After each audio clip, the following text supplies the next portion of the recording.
So we're here, we're in full guard. Let's see if James gets it right this week. There you go. All right, so we're in the full guard. Last week we worked on passing. This week we're going to continue on that with a little bit of open guard passing. So we're here. Top hand, I'm going to set right in the middle of his sternum. Side hand, I'm going to go right where that belt loop is. Grab my pants, roll my elbow to the top, widen my base, split the guard, right? Same guard break we did last week. Nothing crazy there. As soon as that guard breaks, I'm going to look to get my elbows to the middle, and my knee that is on that center line is going to come up. Putting my foot right under his butt, driving my knee right to his cup, because that's his problem, not mine, right? So I'm here getting that break. Once we get here, there's going to be a variety of options we work this week and next week. This week, there's too many of you to do standing passes like I was originally planning, so we're going to swap. We're going to work some stack passing, right? So we're here. As soon as I get here, both of my hands, very key detail here, both of my hands are going to swim from my grips down to his hips. As soon as I do that, I'm going to drive with my back foot and stack James onto the back of his neck. Couple details that are very important in that. Both hands. Because if you dive one hand and leave the other grip, all you've done is triangle yourself. Congrats, you're an idiot. So we're here, I have my grips, I roll, I use that back leg to drive, and I'm looking to kind of scoop James's hips and put all his weight right in line with his spine and crunch here. Now, the direction I want to go, I'm going to grip with that hand across and grab his collar. Because I want this to be nice and uncomfortable for James. So for me, I like passing to my right. So I'm going to reach with my right hand and grab that collar. I'm not trying to choke him here. I'm just trying to make his life miserable while I have him stacked. Which is why I like talking to you guys while I'm sitting right here. While I'm here, I'm going to slowly walk my legs this way. If you do this right, James is very pleasantly going to let his legs go past. Oh, yep. Boom. As soon as those legs go past, scoop for that underhook, slide to side control.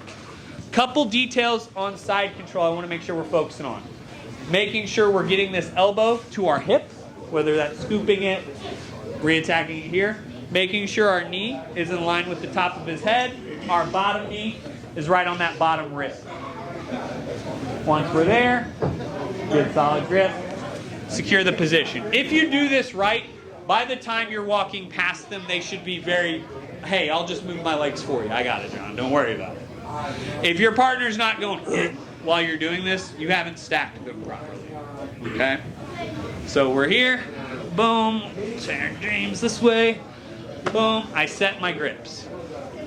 Break that guard. Boom. I'm up here instantly. Good solid base. If James goes to wiggle and move here, I should still be stable. I have my grips. Boom. Elbows in. Roll my hands under. Stack James up.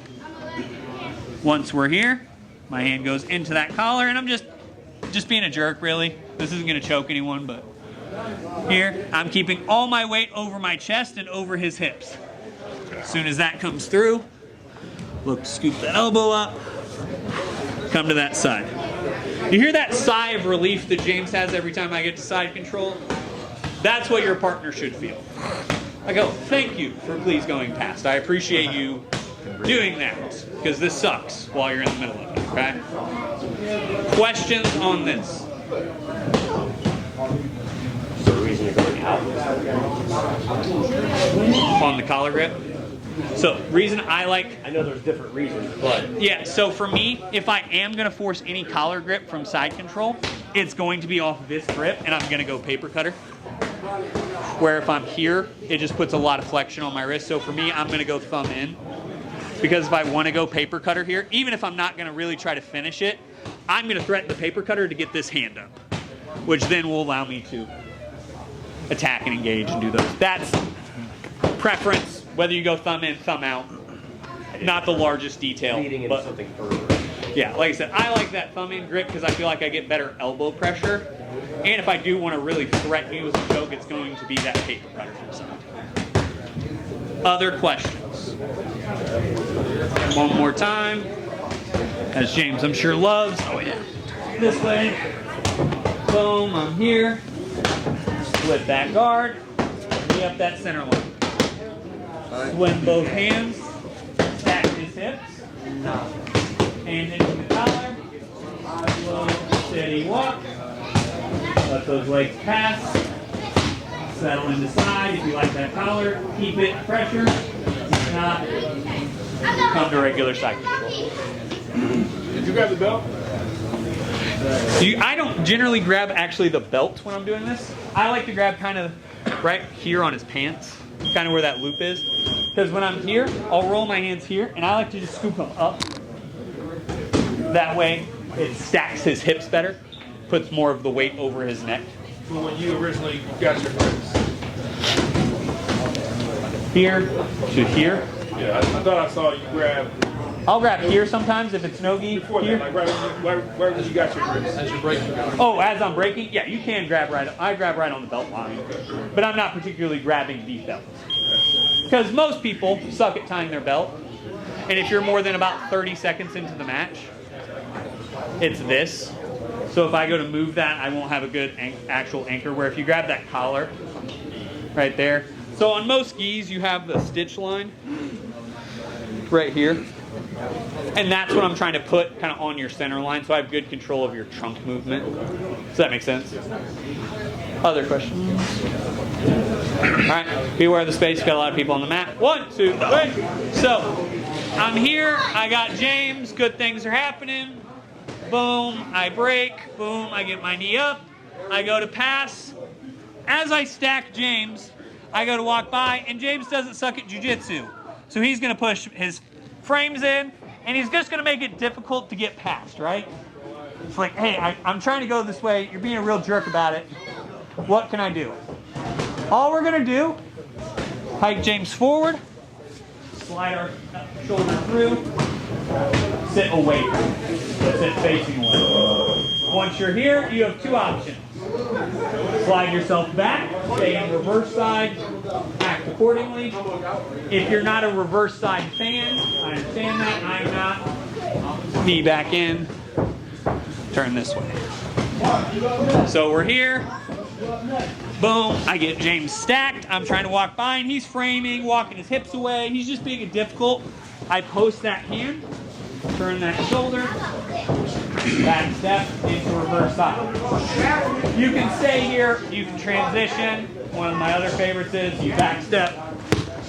Oversteps available. More focus on getting the side though today. But I like, if you are going to sit in reverse side, do that bottom knee in the hip. Back foot posted. Make sure you have this elbow in the arm. 90% the same pass. Just switching directions when he applies resistance. Questions on this? There's literally no difference in the stack. Like going across the hip and stacking is there what you're trying to do? No, because that's what I do if I'm no-gi. So like, if I'm no-gi, you'll see me do a lot of things gi versus no-gi. One of the few changes, I'd come here, especially no-gi, because I just don't feel like that shoulder pressure is much. So I'd rather have just a good fight here if we were pajama free. Just grab this. But as I walk here, if he starts framing, I reach across, close that here, sit myself back inside. Like I said, the big points here when you get into reverse side, knee in the hip, elbow in the arm. Once you get here, you can make the rest work. Yeah, I'm not setting flat on my butt here. I'm setting on my hip, on my side. And I'm really not even, my hip's not really on the ground. I'm making James carry all 200 pounds of me right now. Making that hip float. That way if I do want to go, I want to walk north, south, whatever I want to do. Especially in gi, like kind of you look at gi better, but what are the grips you look for when you're on that other side? Does this change side? So if I'm here and I want to go to like traditional side, Yeah, like what are you going to make sure you have locked down? so big thing I'm going to make sure is this elbow doesn't drop in, because you can lose this elbow pretty quick. Because what a lot of guys are going to do is they're going to frame and start facing you here, so you can lose this elbow pretty quickly. So one of the easiest ways to make sure you don't, keep this hip tight and walk it back first, so that way his elbow's up and not under my butt. And then once I'm here, this hand's going to dive first.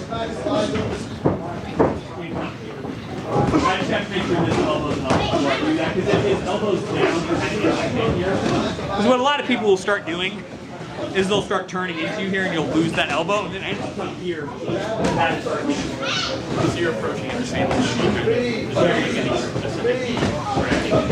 Could you grab something extra? Probably. It's not material difference to me. Other questions? All right, one more time. I'm here with James. Boom. I break the guard. I go knee up. I go double under, and I pass. I start to work pass. He says no thank you. This hand posts to the far side. I look away. Back step. Scoop myself into reverse side. Either hang out here or go to traditional side position. 1, 2, 3. All right. Oh. So I'm here. I'm in the full guard. Boom. I break. I go knee up. I go double under. I stack. And let's say I try to walk past James. That doesn't work. I try to switch sides. He's blocking hips. He's just got really good body control here. Some guys really do have that. Where you get them stacked here and they're just comfortable. Jordan is really annoying in this one. So I'm here. All we're going to look to do is I'm going to keep that collar grip I have. And then my other hand, I'm going to switch back. I like to grab the top of their pants and I'm here.